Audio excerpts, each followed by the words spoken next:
대부분의 리퍼들은 인공 해수염을 사용하며 이 해수염은 반드시 담수에 녹여야 합니다. 마찬가지로 모든 해수 수조는 증발된 물을 어떤 방식으로든 담수로 보충해 줘야 합니다. 따라서 모든 사람들은 적절히 정수된 담수를 사용할 수 있어야 합니다.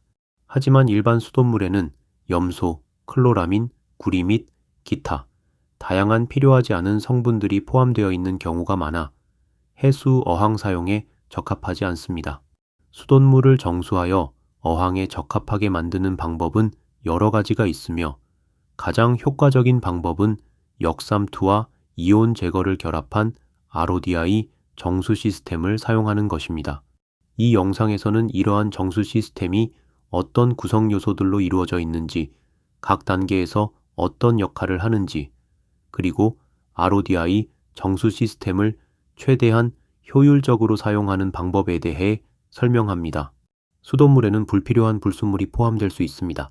이러한 불순물에는 질산염, 인산염, 실리카, 특정 유독 금속, 다양한 유기물 등이 포함될 수 있습니다. 또한 일부 물질은 인체에 적합하도록 의도적으로 첨가되기도 합니다. 이러한 물질에는 염소와 클로라민, 그리고 일부 수도 공급망에서 pH를 높이고 관 부식 및 구리, 납의 용출을 줄이기 위해 추가되는 실리카가 포함됩니다. 우리 입장에서 보면 이중 클로라민은 가장 문제가 될 수 있는 물질 중 하나입니다.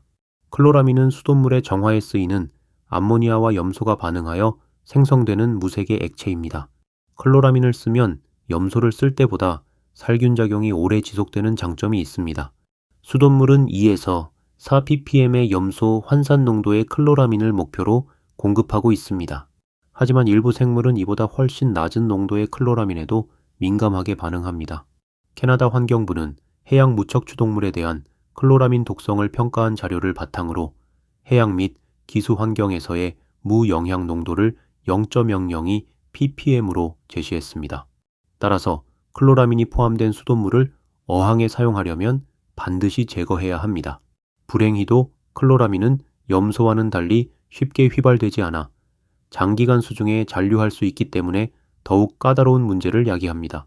일부 오염물은 수도 공급원이 아닌 가정 내부의 배관에서 유입되기도 합니다.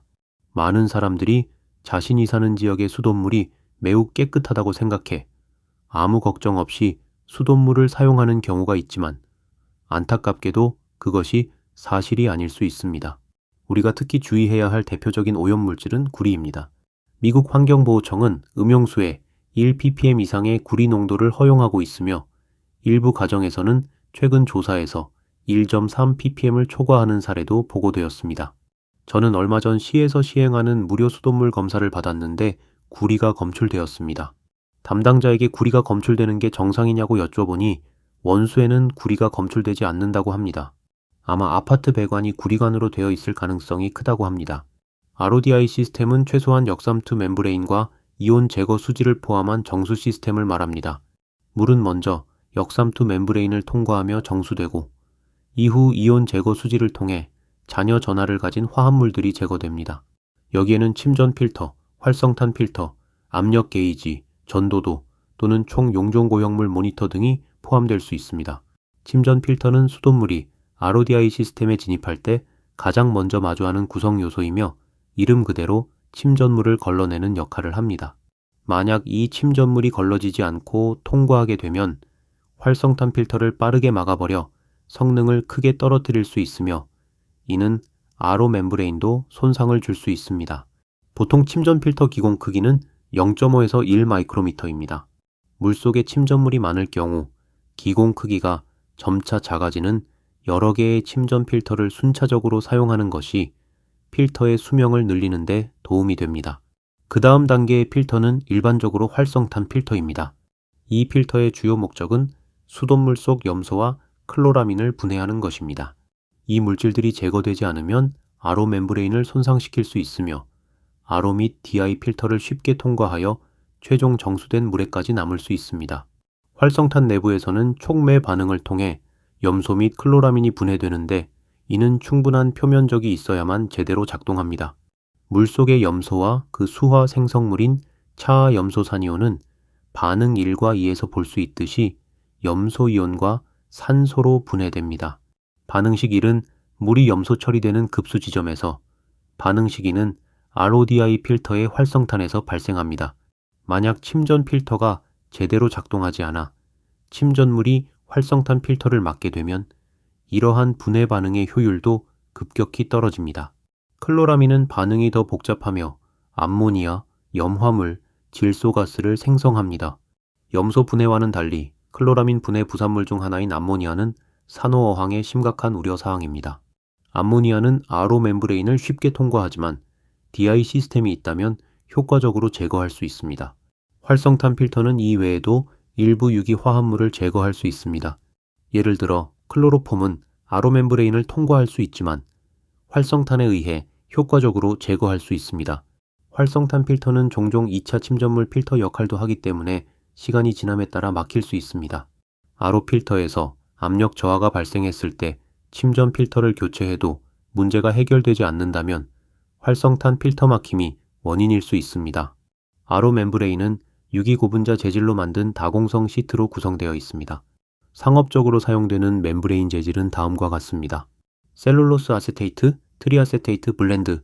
CTA 멤브레인은 비용이 저렴하고 염소에 의한 산화에 강합니다. 방막 복합재. TFC 멤브레인은 가격이 더 비싸지만 불순물 제거율이 높습니다. 하지만 염소와 클로라민에 약합니다. 변성 폴리설포는 연수에서만 최적의 성능을 보입니다. RO 멤브레인은 막의 기공 크기를 물 분자보다 약간 크게 만들어 물만 통과시키고 더 큰 분자나 입자는 걸러냅니다. 하지만 단순히 크기만의 문제가 아닙니다. 많은 이온은 물 분자보다 작습니다. 하지만 나트륨 같은 이온은 실제로 물 분자보다 작지만 강하게 결합된 물 분자들과 함께 움직이기 때문에 덩치가 커지며 이 수화된 이온 복합체는 RO 멤브레인을 통과하지 못하게 됩니다. 이온의 전하가 많을수록 물 분자가 더 많이 결합되어 제거하기가 더 어렵습니다. 이러한 이유로 RO막의 제거 순서는 일반적으로 3가 이온, 2가 이온, 1가 이온입니다. 이와 같이 RO 멤브레인은 이온 및 다양한 오염물을 효과적으로 차단하면서도 물은 통과시키는 필터링 기술입니다. RO 멤브레인은 기본적으로 입자 크기에 기반하여 정수를 하기 때문에 몇 가지 명확한 한계점이 존재합니다. 물론 매우 큰 물질은 통과할 수 없습니다. 이러한 물질에는 박테리아, 바이러스, 단백질과 같은 큰 유기 분자, 그리고 탄산염 등의 무기 입자가 있습니다. 또한 막을 통해 물이 충분히 빠르게 흐르도록 하기 위해 막의 기공은 물 분자보다 훨씬 큽니다. 이러한 이유로 물 분자보다 다소 큰 화합물 분자 중 일부는 여전히 통과할 수 있습니다. 우리가 주의해야 할 점은 작은 무극성 또는 중성 분자는 RO 멤브레인을 어느 정도 통과할 수 있다는 것입니다. 여기에는 이산화탄소, 암모니아, 황화수소, 규산 등이 포함됩니다. 이러한 물질들은 모두 DI 수지에서 효과적으로 제거되지만 RO 필터만 사용할 경우에는 충분히 제거되지 않을 수 있습니다. CO2의 경우 RO 멤브레인을 쉽게 통과하기 때문에 DI 레진이 빠르게 고갈될 수 있습니다. 또한 수중의 클로라민에서 발생하는 암모니아는 상당할 수 있으며 이는 클로라민이 수돗물에 첨가되는 상황에서 RO 단독 처리보다 RODI 공법이 훨씬 선호되는 이유 중 하나입니다. 규산의 경우 일부 유형의 RO 멤브레인은 DI 레진에 도달하기 전에도 규산을 제거할 수 있습니다. 예를 들어 방막 폴리아미드 멤브레인은 규산의 0.3%만 통과시키는 반면 셀룰로스 아세테이트 멤브레인은 12.7%를 통과시킬 수 있습니다. RO 멤브레인이 제대로 작동하려면 유량 제한기를 설치하여 유입된 물이 너무 쉽게 배수구로 배출되지 않도록 합니다. 이 압력은 물 분자 및 기타 작은 분자가 멤브레인을 통과하도록 하는데 도움이 됩니다. 물은 RO 멤브레인을 통과한 후 DI 레진으로 계속 이동합니다. RO 필터 앞에는 압력 게이지가 설치되어 있는 경우가 많으며 이를 통해 필터 교체 시기를 판단할 수 있습니다. 일반적으로 최소 40 psi 이상이 되어야 적절한 유량과 정수 품질을 유지할 수 있습니다. 온도와 압력과 같은 다양한 요인은 필터를 통과하는 유량뿐만 아니라 생성된 물의 순도에도 영향을 미칩니다. 온도가 낮을수록 물의 점성이 높아지고 작은 기공을 통과하기 어려워져 정수 생산량이 감소합니다. 역삼투압 멤브레인 압력이 높을수록 정수 생산량과 수질이 향상되지만 압력이 너무 높으면 멤브레인이 손상될 수 있습니다. 정수 배출구에 압력이 생기면 성능이 저하됩니다. 원수의 TDS가 매우 높으면 삼투여갑이 높아져 멤브레인의 효율이 떨어집니다. 대략적으로 TDS 100ppm은 1psi의 삼투여갑이 발생합니다. RODI 시스템에서 마지막 정수 단계는 DI 수지입니다. 이 수지는 모든 전하를 가진 이온은 걸러지고 전하가 없는 분자는 그냥 통과시킵니다.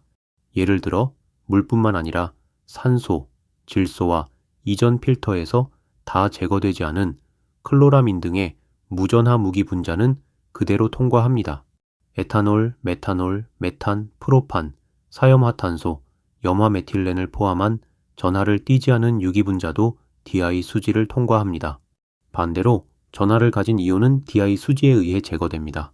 그 예로 나트륨, 구리, 암모늄, 인산염, 규산염, 아세트산염과 같은 이온은 모두 걸러집니다. 심지어 이온 상태와 평형을 이루는 비이온 상태의 분자들도 이온 형태로 변환되어 함께 제거됩니다. 암모니아는 암모늄으로, 규산은 규산염으로, 이산화탄소는 탄산수소이온과 탄산이온으로, 아세트산은 아세트산염으로 걸러집니다. DI 수지는 다공성 구슬로 구성되어 있으며 각 구슬에는 고정된 전하가 있습니다. 양이온 결합 수지에는 수소이온, 음이온 결합 수지에는 수산화이온이 채워져 있습니다. 혼합형 베드는 양이온과 음이온 수지가 하나의 필터에 혼합되어 있습니다. 분리형 베드는 각 수지가 별도의 필터에 들어있으며 재생이 가능합니다. 이 그림은 나트륨을 결합할 준비가 된 양이온 결합 수지 베드를 보여줍니다. 나트륨이온이 베드에 들어가면 고정된 음전하와 결합하고 자리를 바꾸면서 수소이온이 방출됩니다. 염화물이온은 베드의 음전하부 위에 끌리지 않으므로 변화 없이 베드를 통과합니다. 베드에 들어간 모든 나트륨 이온이 결합하면 생성된 염화수소 용액이 다음 베드로 이동합니다. 그림은 염화물을 결합할 준비가 된 음이온 결합 수지 베드를 보여줍니다. 염화물 이온이 베드에 유입되면 고정된 양전하와 결합하고 자리를 바꾸면서 수산화 이온이 방출됩니다. 베드에 유입된 염화물 이온이 결합하고 수산화 이온이 방출되면 수소 이온과 수산화 이온이 결합하여 물 분자를 형성합니다. 이렇게 하면 원래의 나트륨 이온과 염화물 이온은 용액에 남지 않고 순수한 물만 DI 수지 챔버 밖으로 배출됩니다. DI 수지를 오랫동안 사용하면 내부의 수소 이온 및 수산화 이온이 모두 사용되어 고갈됩니다. 그 결과 더 이상 이온을 제거하지 못하고 그대로 통과시킵니다. 따라서 출수의 전도도가 상승하게 되며 이를 감지하면 교체가 필요합니다. RODI 시스템은 DI 레진 교체 시기를 알기 위해 주기적으로 TDS 또는 전도도를 측정해야 합니다. DI 레진이 고갈되었을 때 생기는 문제는 단순히 이온을 걸러주지 않는다는 것 이상입니다. DI 레진이 정상일 때는 모든 이온을 걸러주지만 고갈되면 유입되는 이온뿐 아니라 이전에 흡수했던 이온들도 방출될 수 있습니다. DI 레진이 소진되지 않은 상태에서는 이온의 결합 친화도가 문제가 되지 않으며 모든 이온이 결합됩니다. 그러나 DI 레진이 소진된 상황에서는 이온이 결합할 수 있는 자리가 이온의 수보다 적기 때문에 수지에 대한 친화도가 높은 이온은 유지되고 친화도가 낮은 이온은 방출됩니다. 규산염은 음이온 수지에 대한 친화도가 낮은 편에 속합니다. 따라서 DI 레진이 오랫동안 규산염을 흡수한 후 소진되면 많은 양의 규산염이 한꺼번에 검출될 수 있습니다. 더 큰 문제는 암모니아입니다. DI 필터는 수돗물에 포함된 클로라민 분해로 생성된 암모니아를 제거하는 중요한 역할을 합니다. 암모니아는 다른 양이온보다 양이온 결합 수지에 대한 친화력이 낮습니다. 따라서 DI 레진이 고갈되면 다량의 암모니아가 검출될 가능성이 높습니다. 한 가지 중요한 문제는 음이온과 양이온 결합 자리가 동시에 소진되지 않을 수 있다는 점입니다. 둘 중 한쪽이 먼저 소진될 가능성도 있으며 이 경우 배출수의 pH가 중성에서 크게 벗어날 수 있습니다. 이 그림은 물에서 이산화탄소가 다량 존재할 때 발생하는 상황을 보여줍니다.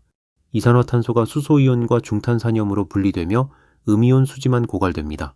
나트륨은 수소이온으로 교환되지만 염화이온은 그대로 통과하여 배출수의 pH가 매우 낮아질 가능성이 있습니다. 암모니아는 반대의 결과가 발생할 수 있습니다. 많은 양의 암모니아가 RO 멤브레인을 통과할 경우 암모니아는 DI 레진에서 암모늄으로 결합됩니다. 암모늄은 양이온 결합 수지를 고갈시키는 반면 수산화 이온은 음이온 결합 수지에 영향을 미치지 않습니다. 결국 음이온 결합 수지가 고갈되기 전에 양이온 결합 수지가 고갈될 수 있으며 통과하는 나트륨이온과 염화이온은 나트륨이온과 수산화이온으로 변환되어 잠재적으로 높은 pH를 형성합니다. pH 7 미만의 RODI 물을 보충수로 사용하면 수조의 pH가 떨어지는 것이 아니냐고 생각할 수 있습니다. 그러나 이는 걱정할 필요가 없는 문제입니다. 완전히 순수한 물의 pH는 약 7입니다. 대기 중 이산화탄소가 물에 유입되면 pH는 6대, 이산화탄소 양에 따라 심지어 5대까지 떨어집니다. 공기에 이산화탄소 농도가 포화되면 pH는 약 5.66이 됩니다. 실내 공기는 이산화탄소 농도가 더 높기 때문에 pH가 5대까지 떨어질 수 있습니다. 따라서 RODI 장치에서 나오는 고순도 정수의 pH는 외서칠 범위에 있을 것으로 예상됩니다. 두 용액을 혼합한 결과물의 pH는 반드시 두 용액의 평균이 아닙니다. 혼합물의 최종 pH는 두 용액의 pH 사이에 있지 않을 수도 있습니다. pH 7인 순수한 물을 pH 8.2인 해수에 첨가해도 8.2 미만이 되지 않을 수 있으며 오히려 8.2보다 높아질 수 있습니다. 이는 민물과 비교되는 해수의 중탄산염과 관련된 복잡한 이유 때문입니다. RODI 정수기 사용 팁입니다. RO 멤브레인 압력이 40psi 이하로 떨어지면 침전 필터를 교체하세요. 교체 후 압력이 충분히 오르지 않는다면 카본 필터도 교체해야 합니다. 압력 게이지가 없을 때 정수 속도가 눈에 띄게 줄어들면 침전 필터와 카본 필터를 모두 교체하세요. 침전 필터와 카본 필터가 막히지 않은 것 같으면 적어도 카본 필터를 주기적으로 교체하여 염소와 클로라민이 제대로 분해되는지 확인하세요. 급수 압력이 낮다면 압력 펌프를 설치해 수압을 40에서 60 psi 이상으로 유지하세요. 수돗물과 RO 멤브레인 통과 후에 물을 채취해 TDS 수치를 비교하세요. 10배 이상 감소해야 정상입니다. 그렇지 않으면 멤브레인이 제대로 작동하지 않는 것이며 구멍이 있을 수 있습니다. TDS 또는 전도도 미터를 사용하는 경우 측정값이 거의 0, 즉 0에서 1 TDS 또는 0에서 1 전도도로 떨어져야 합니다. 이 값이 높을수록 제대로 작동하지 않거나 DI 레진이 포화되어 교체해야 함을 나타냅니다. TDS가 2ppm인 물은 사용하기에 좋지 않다는 것을 의미하지는 않습니다. 하지만 DI 레진이 포화되면 불순물의 흐름과 전도도가 급격히 상승할 수 있다는 점에 유의해야 합니다. 1ppm과 0ppm의 차이에 너무 연연하지 않아도 됩니다. 순수한 물의 TDS는 1ppm보다 훨씬 낮지만 공기 중 이산화탄소와 TDS 측정기 자체의 불확실성으로 인해 정확하게 0으로 설정하지 않으면 1ppm 또는 2ppm의 결과가 나올 수 있습니다. RODI 정수 시스템은 산호수조에 가장 적합한 정수 방법 중 하나입니다. 대부분의 사용자에게는 침전 필터, 카본 필터, RO 멤브레인, DI 카트리지 구성의 일반적인 시스템으로 충분합니다. 어떤 브랜드든 관계없이 필터를 정기적으로 교체하는 것이 가장 중요합니다. 이번 영상으로 RODI 정수기 역할과 관리 방법에 대해 도움이 되었으면 좋겠습니다. 감사합니다. 슬로였습니다.